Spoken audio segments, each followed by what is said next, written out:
Hi, it's me, Ingrid and I put my loops in because there are birds that are making noise and there are motorcycles that are making noise, and I'm tired of people destroying my video. Anyway, um, I wanted to talk about therapy that are physical but that aren't physical therapy, but that aren't either talk therapy. So this whole huge realm that's in the middle, that's about healing through the body, healing your mind through your body kind of thing. I will be talking about my own experiences, and it will be about my own beliefs, because I don't want to be involved in therapy that is too spiritual in a sense, you know.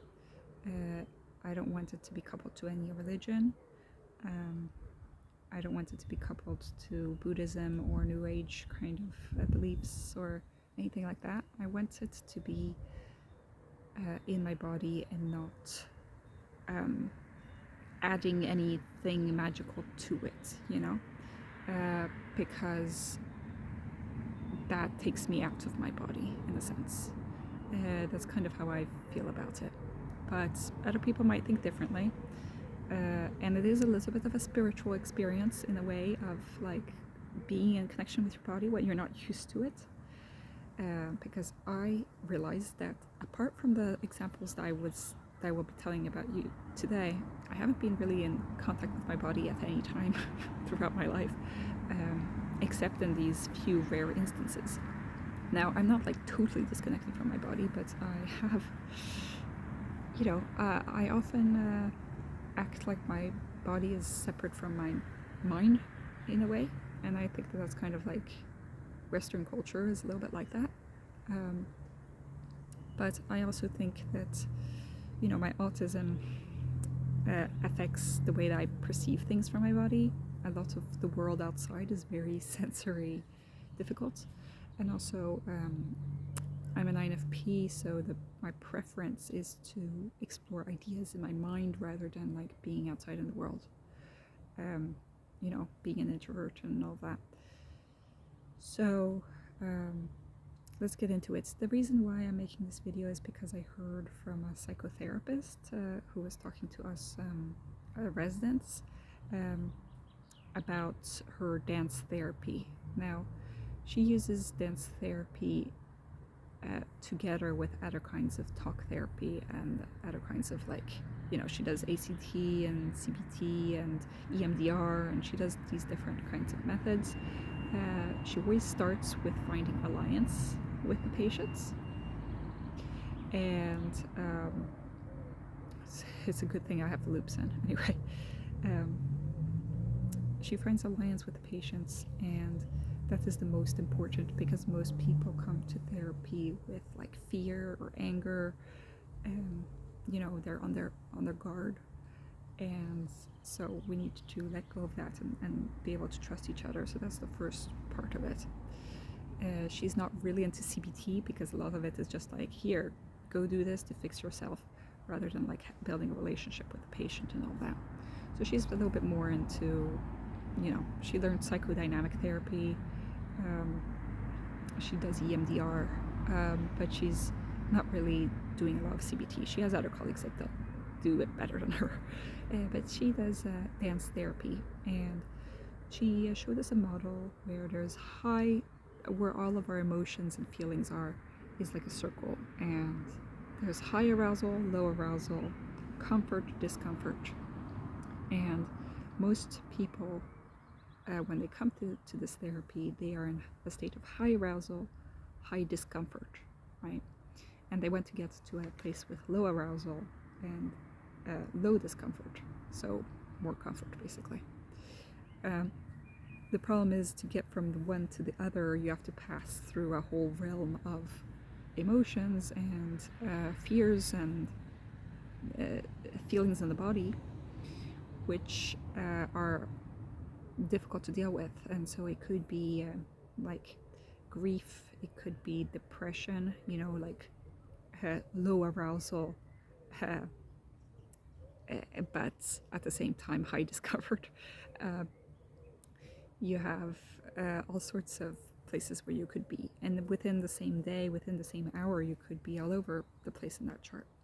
But so you want to move towards, a lower arousal state, a lower, because if you're in hypervigilance all the time and always in stress, you need to get to the low arousal and get to the comfort side, where you feel at ease in your body.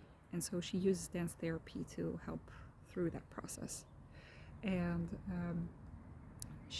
we asked her, like, how do you do this? She uses 4 different kinds of music.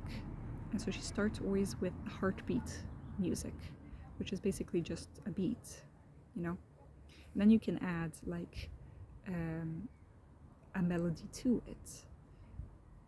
But the main movement of that kind of music is just going to be nodding your head to the music, or like, just like doing like this, anybody can do this, and you don't need to know how to dance.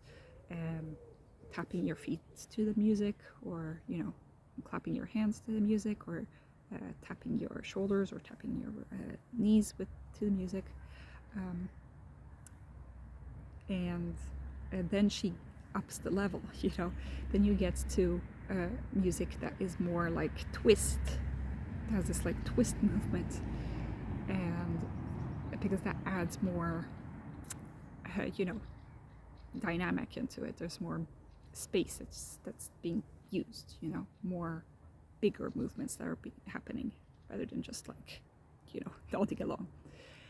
And then finally she gets to the dramatic music, which is like epic operas, areas where you're using your whole body and you're using the whole space. And if you're somebody like me with social anxiety and with like who's always used to not taking any space, that can be really daunting. And I feel like I'm like I need to put myself in a little ball. I'm not used to taking this much space and doing like huge movements. I mean, like even in the space of this video, I'm only like limited to this. I'm not used to like making sweeping things. And so you're kind of training yourself in doing that. And just doing that for 5 minutes, I opened my arms, I opened my breast cage, and I felt so light and so good, So I think that it's a very good thing for me to do, and for a lot of other patients to do. So anyway, I'll get into some of my personal things that I do right now for movement, and then we'll go back to my past a little bit, and we'll then discuss the future. So right now what I'm doing is that I'm trying to do my runs to get in shape until this run that's in my town, and I'm also trying to dance along to music when I'm at home, or like I'll do chores with music in the background, and so it kind of like I feel like my body connecting to the music, so that it kind of gives me a little bit of sense of like, okay, I'm here in the world. I want to get back into singing. I would like to do like some kind of theater, but we're not there yet. Let's talk about my previous experiences, which most of the time have been very short-lived, and either they went well but they were short-lived, or they didn't go well. So it started, the earliest memory I can think of is when I did dance with my 3rd grade teacher, must have been. She had a hobby that was belly dancing, or it's not called belly dancing nowadays, but that's what she referred it to. And she was short and squat, and I think that she was like 1.50 m pretty much, and so she could do this, and we weren't that much smaller than her, even at that age, and so I remember that it was kind of cool that we got to do this. It wasn't really a thing that you could really do in French schools at that time. To learn dance from your elementary school teacher was not really a thing. But I remember that we got to do that, and I remember feeling really awkward, and I didn't know what to do with my body, and yeah, so I was awkward even then. But I remember thinking that it was a cool concept. I just wished I had been able to get into it with my full body, you know. I felt like I was already disconnected from my body and very, yeah, awkward. Then, fast forward to, oh God, this really annoys me, sorry. I mean, I live in a very small town, and yet everybody has to make noise here. But we've got, I went to theater when I was, yeah, so I did the pantomime, but that I had a small role, and so I wasn't really doing stuff with my body, it didn't feel like. But then, once I went into high school, I had like you could choose a course for like an after school activity. In France, it's not really like you can do a lot of after school activities at school because the teachers are not paid to do extracurricular activities. They're paid to do their job and then go home, you know. The extracurriculars were like if your parents wanted to sign you up to sports classes, or if they wanted to sign you up to music classes, then you would go to that, you know. But it wasn't like the school would provide with any kind of clubs or things like that. So this one teacher was American, and he was like the source of all these clubs. He was the one who started the pantomime. He also started like a gardening club, but there were like only 2 students in it. And he started this theater improvisation kind of club, I guess, but it was like also meditation and stuff because he had been inspired by Buddhism and stuff like that. So he, I don't remember much of this. I remember being really anxious about it. We did end up doing massages on each other. I don't know. It wasn't weird, but I understand that the context maybe seems a little bit creepy that a teacher would, you know, he was our history teacher, and he would and we would give each other a back massage. Well, the children between themselves, you know. It wasn't with him, but I think that it was actually really good to see that there was another way of doing things. And I did not like the improvisation part, and I was absolutely terrified, so I did not like that class. Then when I was around 14, 15, something like that, I also, I told some of you guys on the channel about how I was planted as a tree in Sweden when it was Culture Week.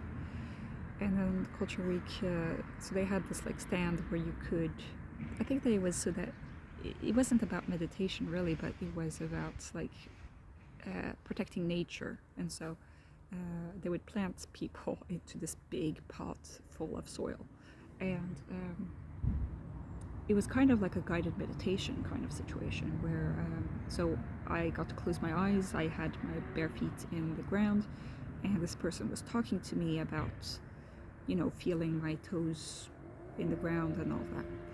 And I felt a spiritual experience there. I was like, oh wow, this is wonderful, you know. And I almost shook when she put her hand on my heart, like to tell me, you know, like wake up, you know. Like I had been so immersed into that. So that was a time where I felt like, wow, I'm in contact with my body and with earth. And I actually, that was my first meditation, I think. And then I think that I around the same age, maybe I was around 16 or something, I had a music lesson. So I liked singing. I went through, I did go to the school choir, which I liked. We didn't do much, but we sang West Side Story. I don't know. But it was good because I was just like one out of the masses, so I didn't need to sing solo. I took music theory at the conservatory in my town in France because it was included in the package with my violin lessons. I liked singing, but it was just, music theory is not very fun. It's very complicated, and I did not like music theory. However, once you start getting up in the ranks of the music theory lessons, you start getting to a level where they had optional courses, or not optional, but you got to choose which of the optional ones you were going to do. You had to do one.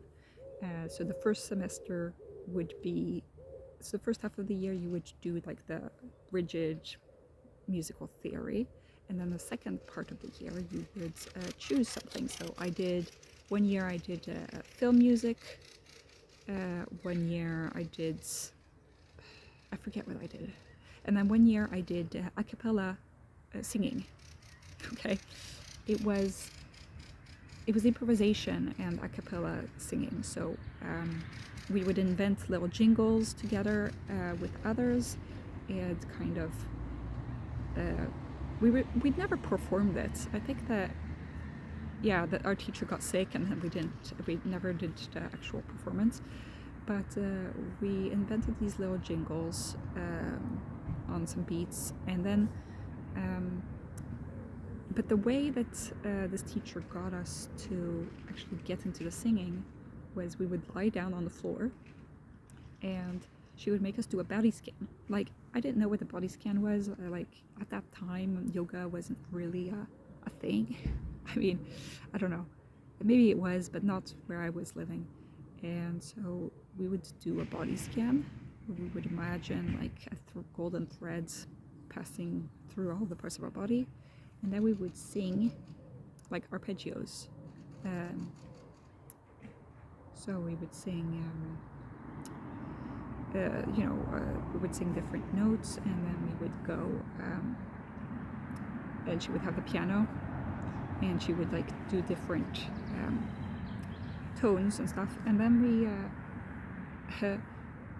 so we were literally like lying down. It was kind of like a Dead Poets Society situation where you're like lying down there. And there was somebody who came knocking on the door once and was like, "What are you guys doing? You're just like, you're supposed to be teaching these kids music. What are you doing?" And she explained, I forget how she explained this. She was really, she had a certain terminology for it, but she was kind of like loosening us up in a way. And then she also, because I had really bad posture at the time, I still do, but not as, I had grown like 15 centimeters in a year or something, so I was unused to my height, and I was all gangly and weird. So she would be like, whoop, trying to get me to sit up in the way that you're supposed to. I never got like to the point where I felt comfortable singing a cappella, but she would like play, and then she would make us like sing. She would go like, "You sing," and then she'd go like, "No, now it's your turn." And so we would just invent melodies on this basis of notes. And even though it was scary, it was actually kind of liberating, because we kind of got a good environment there, and I felt like she had given me some tools to like actually connect to my body before doing this. So I actually felt like I was in safety, kind of. I never really got there to doing like the solo and not being extremely worried, but I did loosen up a little bit, you know.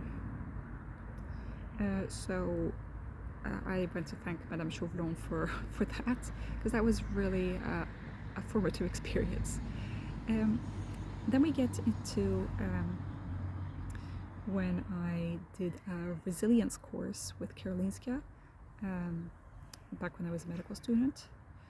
That was around the time where I was going to therapy with student health, which was really bad. I mean, let's say things as they were. It was bad, but it was my first experience with therapy, so I took what I could get, you know. And I also did, so this resilience course was by a student for other students, like by a medical student for other medical students. Sorry, that bird just annoys me to no end. Okay.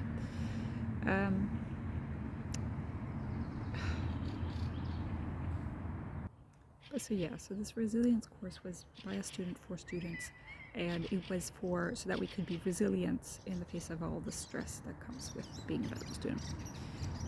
Unfortunately, I didn't know that I was autistic, but I knew that I was not like the others, and I knew that when they were describing stress, they weren't describing what I was. That, like, these people were just experiencing stress now, pretty much, and I had been in this state my whole life. It was just worse now that I'd become an adult, you know. So yeah, I wished I had had my autism diagnosis at that point, but I didn't know. But anyway, he would make us do certain kind of like yoga positions beforehand. So we all rolled up our yoga mats and did a little bit of meditation, just some simple stretches. And then he would start, and we would have these certain themes every time. So one of the themes was the heart, one of the themes was the mind, one of the themes was the gut, you know, and these kinds of feelings or places. And then at the end, it was going to wrap all up. Unfortunately, I did miss some of these because I was feeling so bad at the time. I couldn't really.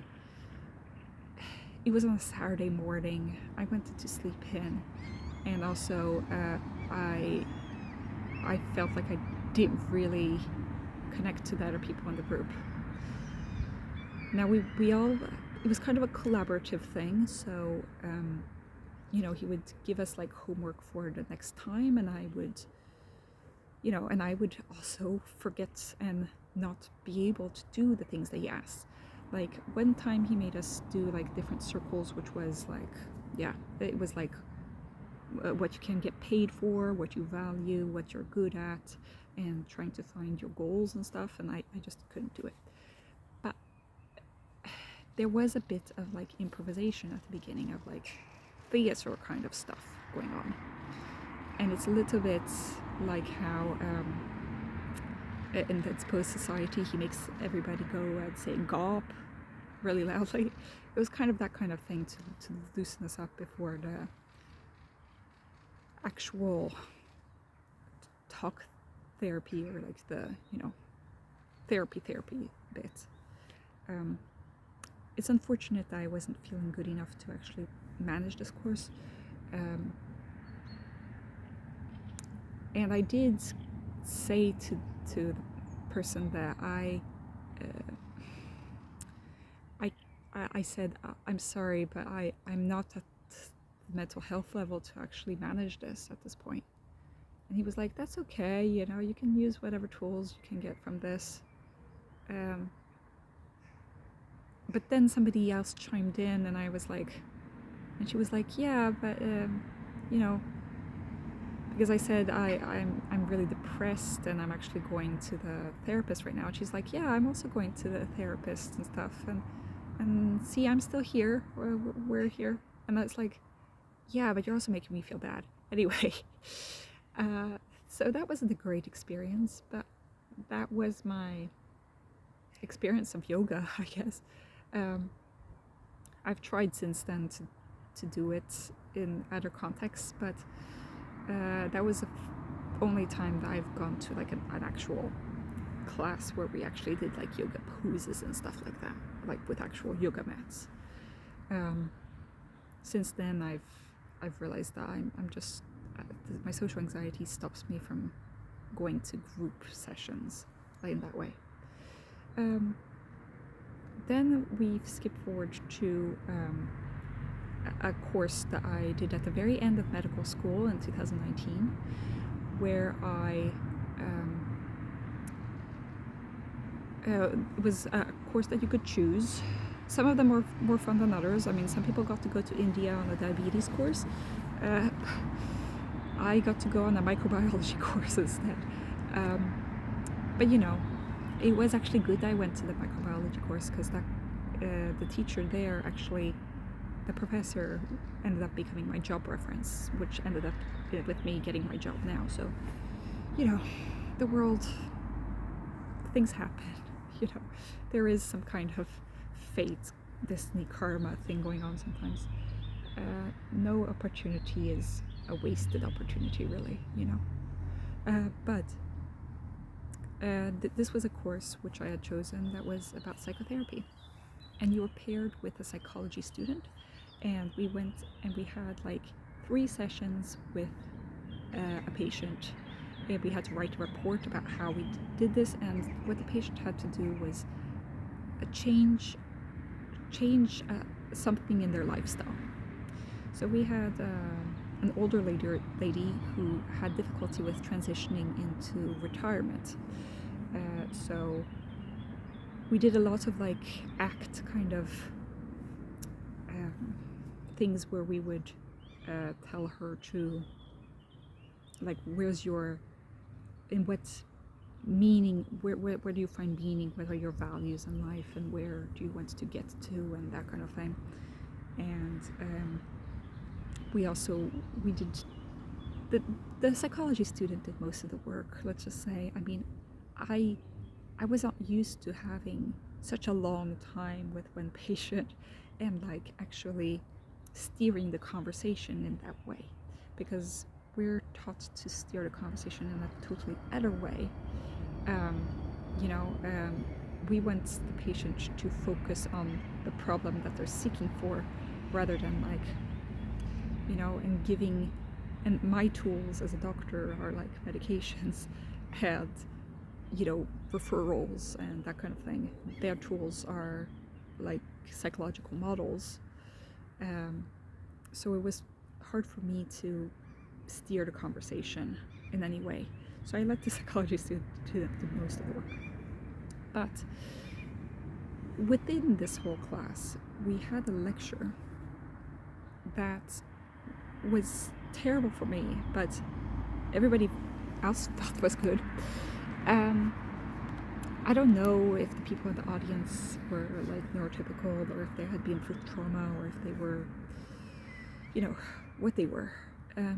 But let's just say that they were talking about, it was a child psychologist and a child psychiatrist who had gotten together and did this lecture about traumatized children. And because children can't really do CBT or EMDR or other kinds of therapies like adults would be able to, they need to start with getting these children in touch with their bodies.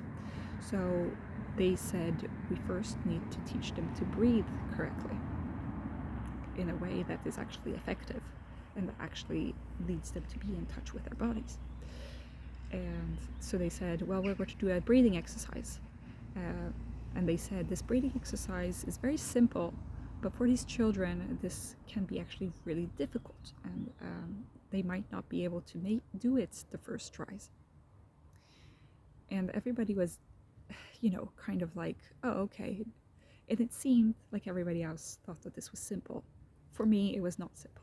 Okay. I was so not in touch with my body that I realized I've been breathing wrong. I've been breathing wrong my whole life. And that was a terrifying thought to have, And, we had to breathe all the way into our stomachs, like through, and like following our backs and going down. And we had to see how long we could, like, keep our breath and breathe out and all that. And I just got panicked. I just got panicked by doing this exercise. And my ISFJ friend was actually there. I don't know. It might have sparked his interest in like mental health and stuff, but I remember thinking like something is wrong with me. I'm relating to these extremely traumatized kids. Why can't I do this when everybody else seems to be able to do it? And some of these people also went to the front and ended up doing other kinds of like dance and kind of like yoga activities that they would give to these children. I just felt like I wanted to run away, and I was like on the edge of a meltdown pretty much when I figured out that I wasn't able to breathe correctly, you know? And that's, it was also like I seemed to be the only person there to have had this panic reaction. So yeah, I don't know what it is, why it is like that, because I haven't been through that amount of trauma that these children have. But it was sad to think, you know, it was quite upsetting to hear that I didn't even know how to breathe right. Like, isn't that like the one thing that we should all be able to do, you know? So I think that that's like, I would need that. Now I've done some kind of like breathing exercises and stuff like that, and I think that I am able to do these things. It's just that I need to have the right guidance, you know? And I don't know where to find that help. That's the problem right now. So if we talk about my future, I would like to try something that is very difficult and scary for me. I don't know when in the future I'll be able to do this, if I'll be able to do it, but I need to try at some point to get into something that uses my body as a kind of therapy.